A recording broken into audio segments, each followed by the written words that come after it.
Ciao a tutti, vediamo gli accordi che accompagnano una canzone minore, cioè una canzone ad esempio che inizia con il La minore, quindi che segue la scala di appunto il La minore, può aver dentro come accordi il La minore, andiamo in fila, Si minore, il Do maggiore, il Re minore, il Mi maggiore o il Mi minore, il Fa e il Sol. Ripeteteli.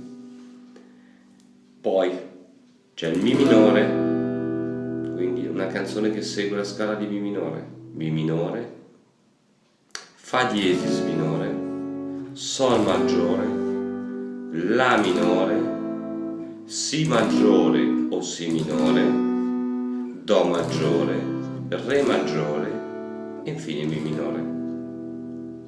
Ripeteteli. Una scala che segue la scala di Si minore, una canzone che segue la scala di Si minore, Do diesis minore,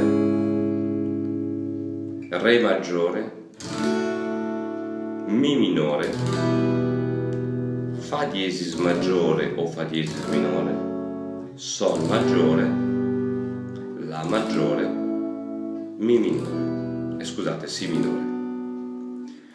Una canzone che segue la scala di Fa diesis minore, Fa diesis minore, Sol diesis minore, La maggiore, Si minore, Do diesis maggiore o Do diesis minore, Re maggiore, Mi maggiore, Fa diesis minore.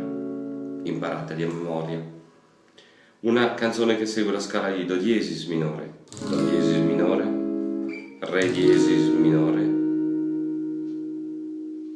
Mi maggiore, Fa diesis minore, Sol diesis maggiore o Sol diesis minore, La maggiore, Si maggiore, Do diesis minore. Immaginate il ritornello di Certe notti di Ligabue che segue appunto il Do diesis minore.